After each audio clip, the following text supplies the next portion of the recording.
আলাইকুম।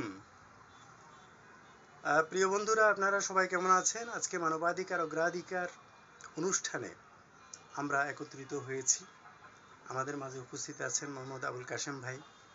জি, কাশেম ভাই আমাদের ভোলা জেলা হিউম্যান রাইটস রিভিউ সোসাইটির ভাইস প্রেসিডেন্ট। তো আপনাদেরকে আমরা অত্যন্ত ভালোবাসি, আপনারাও আমাদেরকে ভালোবাসেন। দেশে বিদেশে যারা মানবাধিকার নেতৃবৃন্দ রয়েছেন, কর্মীবৃন্দ রয়েছেন, বা আমাদের বন্ধু বান্ধব আত্মীয় স্বজন যারা আছেন, ফ্যান ফলোয়ার এবং আমাদের ভালোবাসা রয়েছে আপনাদের প্রতি। আপনাদেরও ভালোবাসা অনেক আমরা পাই, কারণ যেটা আমরা নেটে দেখি যে প্রত্যেকটা মাধ্যমে আপনাদের উৎসাহ, উদ্দীপনা, আপনাদের পজিটিভ রিভিউ, আপনাদের পজিটিভ কমেন্টস, লাইক কমেন্টস আমরা অনেক পেয়ে থাকি। আলহামদুলিল্লাহ, আমরাও চেষ্টা করি আপনাদেরকে কি লাইক কমেন্টস করার জন্য, পজিটিভ, ইতিবাচক। কারণ একটা মানুষকে অনুপ্রেরণা দিলে সেই মানুষের মধ্যে যে সুপ্ত প্রতিভা আছে সেটা বিকশিত হওয়ার সুযোগ থাকে। জি স্যার। আর একটা মানুষকে যখন নিরুৎসাহিত করা হয় তখন বেশিরভাগ মানুষ আর সামনের দিকে আগাতে পারে না, কারণ মনটা ভেঙে যায়। কিন্তু আমাদেরকে যদি কেউ আমার ব্যক্তিগতভাবেও আমাকে কেউ নিরুৎসাহিত করলেও আমার মনটা ভাঙে না। বলে কেন? কারণ আমি মনে করি যে তিনি নিরুৎসাহিত করছেন, তার প্রতি আমার শ্রদ্ধা রইল। কি? জি স্যার। ওনার দৃষ্টিভঙ্গি, উনি যেটা বুঝেছেন তিনি সেটা বলেছেন। অনেকে দেখবেন যে অনেক সুন্দর কথা বলে, তারপরে মনের মধ্যে আঘাত লাগে, লাগে না? জি। অথচ সেই মানুষটা কিন্তু কাউকে আঘাত দেওয়ার উদ্দেশ্যে সে কথাটা বলে নাই। জি। কি? জি স্যার। এটা গবেষণা করলে পাওয়া যায় যে ওই মানুষটা আসলেই আঘাত করার জন্য হয়তো চেষ্টা করেনি, কিন্তু তার কথাবার্তাই ওই রকম, ধরনটা। তখন ভুল বুঝে অনেকে তাকে অ্যাভয়েড করে, তাই না? তো এগুলো আমাদের একটু চিন্তা ভাবনা করতে হবে যে আমরা হয়তো অনেকের উপস্থাপনা ঠিক নাই, অনেকের আচার ব্যবহার ঠিক নেই। কি এমনও আছে না, যে কথায় কথায় রেগে যায়, তাই না? মারপিট করে, হ্যাঁ, জায়গায় জায়গায় সন্ত্রাসী করে, চাঁদাবাজি করে। তো এগুলারও গবেষণা করতে হবে, কেন চাঁদাবাজিটা করছে, কেন সন্ত্রাসীটা করছে। হয়তো দেখা গেল যে সে চাকরি পায় না, ব্যবসা করতে পারে না, কি, হয়তো সে বেকার, হয়তো অনেক সার্টিফিকেট তার আছে অথবা নাই, সেটা আলাদা ব্যাপার। কিন্তু তখন সে কোনো জায়গায় দেখা গেল যে একটা চাকরি পাচ্ছে না, একটা ব্যবসা বাণিজ্যে সে সাইড পাচ্ছে না, তখন সন্ত্রাসীর খাতায় সে নাম লেখায়। তখন একটা তাদের কি দরকার হয়, একটা প্ল্যাটফর্মের দরকার হয়। তখন দেখা গেল যে কোনো একটা প্ল্যাটফর্ম সে খোঁজে।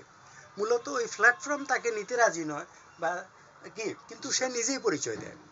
যেমন অনেকে বলে যে আমি অমুকের অমুক, তাই না? বলে না? হ্যাঁ, বলে। বলে, কিন্তু যার পরিচয় দিল তাকে যদি জিজ্ঞেস করা হয় যে কি এরে চিনেন কিনা, দেখা গেল যে চিনেই না। কি বাস্তবতা? হ্যাঁ, অবশ্যই। এমনও আছে। কিন্তু আমাদের সমাজে আমরা, ভালো মানুষ আছে, মন্দ মানুষ আছে, কাউকে অবহেলার কিছু নাই। যে ভুল করতেছে তার ভুলকেও যদি আমরা সংশোধন করে দেই, আমাদেরও ভুল হয়, আমাদেরও কেউ যদি সংশোধন করে দেয়, আমরা তাকে রেসপেক্ট করি, সম্মান করি। কিন্তু আবার কিছু কিছু মানুষ ভুল করবে, তাদের ভুল ধরলে তারা আবার শত্রুর মতো মনে করে। কি? এটাও আছে। তো সুতরাং পরিবেশ পরিস্থিতি বুঝে কথাও বলতে হবে। এমন কোনো জায়গা আছে সেখানে চুপ করে বসে থাকতে হয়, তাই না?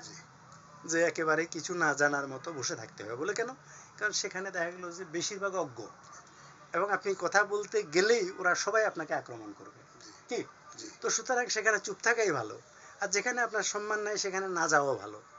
আবার যদি অপমান সহ্য করতে পারে তাহলে যাওয়াও ভালো। কি বলেন? কারণ অপমান তো সবাই সইতে পারে না। কি বলেন? আমাদের ইগো অনেক বেশি, যে আমরা অপমান সহ্য করতে পারি না। আরেকজন আমাদের সমালোচনা করে, তার কারণে আমরা দেখা গেল যে কাজ বন্ধ করে দেই। অনেকে ফেসবুকে আছেন, কেউ কেউ ডিস্টার্ব করে, যার কারণে ফেসবুক থেকে অব্যাহতিও অনেকে নিয়ে নেয় বা নিতে চায়। মূলত এটা তো ফেসবুকের দোষ না, তাই না? প্রযুক্তিকে আপনি আমি যেভাবে ব্যবহার করব সেভাবেই এটা চলবে। তো সুতরাং প্রযুক্তির কোনো দোষ নাই, টেলিভিশনের দোষ নাই, মোবাইলের দোষ নাই, কি বিদ্যুতের দোষ নাই। যে কি, বিদ্যুতের তার আমরা যদি ধরি তো আমরা কি মরবো না? অবশ্যই সেটা তো তাহলে সতর্কতা দরকার আছে না? কিন্তু আমরা বেশিরভাগ মানুষ, সমাজে বলেন, রাষ্ট্রে বলেন, বিদেশে বলেন, সারা পৃথিবীতে বেশিরভাগ মানুষই আমরা মাথা ঠান্ডা রেখে কাজ করতে পারি না। বেশিরভাগ মানুষেরই ধৈর্য নাই। কারণ ধৈর্যটা হলো একটা ইবাদত। ধৈর্য হলো ইবাদত। যে আরেকজনে গালি দিয়েছে, আমি তাকে গালি না দিয়ে ধৈর্য রাখতে পারলাম, এটা হলো মহত্বের লক্ষণ। এটা হচ্ছে বীর। আরেকজনকে ঘুষি মেরে নাক ভেঙে দিতে পারি, কিন্তু সেটা না করে যদি ধৈর্যটা রাখতে পারি, কি, তাহলে এটা হচ্ছে বীর, এটা বীরের কাজ। কিন্তু আমাদের সমাজে তো দেখা যায় যে কি, যে ধ্বংস করতে পারে, যে কি অন্যের উপর আক্রমণ করতে পারে, কলার ধরে ফেলতে পারে, দাম করে মেরে দিতে পারে, এদেরকে বীর বলা হয়, বা এদেরকে বলে সাহসী। না, ছেলের সাহস আছে। যে বেশি বেশি ঘুষ খাইয়া বাড়ি গাড়ি দালান কোঠা করে ফেলে, বলে যে না ছেলে ভালো আছে, ছেলের কাছে মেয়ে বিয়ে দেওয়া যায়। কিন্তু ছেলে যে বাটফার, টাউট, প্রতারক, কিন্তু এটা কেউ খেয়াল করে না। কিন্তু ছেলেটা ভালো এটা দেখবে না, তার কামাই কত, বলে বেতন পায় এত, উপরি কামাই এত, কোনা ছেলে ঠিক আছে বিয়ে দেওয়া যায়। কি, তো আপনি তো উপরি কামাইয়ের কাছে বিয়ে দিচ্ছেন। উপরি কামাই তো হলো হারাম, বেতনের বাইরে যেটা নেবে সেটা হারাম। তো হারামের কাছে বিয়ে দেওয়া হচ্ছে, তো সেখানে আরাম কি করে হবে? দেখা গেলো যে 2 দিন পরে ডিভোর্স হয়ে যায় মেয়ে। কি, জি স্যার, কোটি কোটি টাকা খরচ করে বিভিন্ন বিয়ের অনুষ্ঠানে সেই করে, বিশ্বের বিভিন্ন দেশে দেখা যায়, কিন্তু দেখা গেলো যে কিছুদিন পরে ছাড়াছাড়ি হয়ে গেল। তো সুতরাং কি, আমরা মূলের দিকে তাকাচ্ছি না, আমরা ব্যক্তির দিকে তাকাচ্ছি না। তার ভাঙা ঘর তাতে কি, কিন্তু তার মনটা কি ভালো কিনা সেটা দেখতে হবে, তাই না? কিন্তু এই দেখা জিনিসগুলো, আগের দিনে বিয়ে হতো, কোনো কাবিন ছিল না, কোনো লেখালেখি ছিল না, কিচ্ছু ছিল না, কিন্তু সংসার ভাঙতো না। মানুষ শত শত বছর একসাথে কি দাম্পত্য জীবন। আর এখন বস্তায় বস্তায় কাবিন করে, আজকে করে কালকে ভাঙে, আবার পরশুদিন আরেকটা করে। সুতরাং শান্তি হারিয়ে গেছে। সুতরাং মনের মধ্যে যদি শান্তি না থাকে, সততা না থাকে, তাহলে এই সমস্ত কাগজপত্রের দ্বারা কি, আর আইন কিতাবের মধ্যে আছে, আইন তো পরিচালনা কেউ না কেউ করতে হয়, তাই না? তো যারা আইন পরিচালনা করবে তারা যদি সৎ না হয়, তো আইন কি বই থেকে বের হয়ে এটা এক্সারসাইজ করার কোনো ক্ষমতা আছে? আছে কিনা? তো সুতরাং সবকিছুরই পরিচালক আছে, পরিচালককে যদি সৎ হয় তাহলে সেটা ভালো রেজাল্ট আসবে। আর কিতাবে যাই থাকুক না কেন, কোরআনের কথাই আমরা বলি, কোরআনে তো সব ভালো কথা আছে, কোরআনে তো একটা শব্দ কিন্তু খারাপ কথা নাই, সবই মানুষের কল্যাণের জন্য। যিনি সৃষ্টি করেছেন তিনি এই বিধান দিয়েছেন। এখন আমরা তো সেই বিধান থেকে অনেক দূরে, তাই না? তো সুতরাং কোনো ধর্মকর্ম করলে কেউ জঙ্গি হওয়ার কোনো সুযোগ নাই, সে বরং অন্যজনের আমানত রক্ষা করবে। কারণ একজন মুসলমানের কাছে অমুসলিম যারা, তারা আমানত, তাদের অধিকার দিতে হবে। এগুলো আমাদের রাসূল সাল্লাল্লাহু আলাইহি ওয়াসাল্লাম বলে গেছেন, কিন্তু আমরা তো মানি না।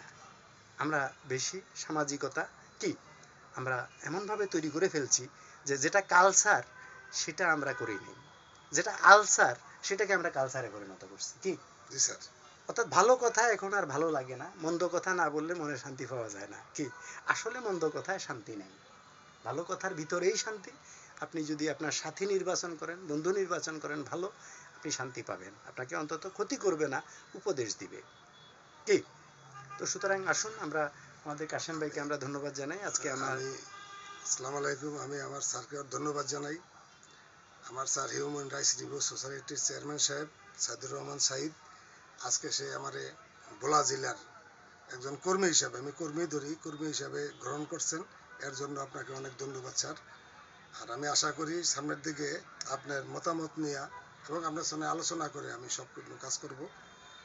আমি খেটে খাওয়া মানুষ, আমি মানুষের সাথে মিশি, সবার সাথে মিশি, গরিব ধনী সবাই আমার বন্ধু। আপনাকে ভাইয়া আমি আরও আনন্দিত, আপনাকে আল্লাহ যেন হায়াত দারাজ করে, এই বলে আমার বক্তব্য শেষ করছি। আল্লাহ হাফেজ, ভালো থাকবেন। আবার দেখা হবে সুখী বন্ধুরা, ইনশাআল্লাহ। এ দেখাই শেষ দেখা নয়, তো বেঁচে থাকলে দেখা হবে, কথা হবে। যোগাযোগে থাকবেন, যোগাযোগে রাখবেন। আসসালামু আলাইকুম ওয়া রাহমাতুল্লাহি ওয়া বারাকাতুহু।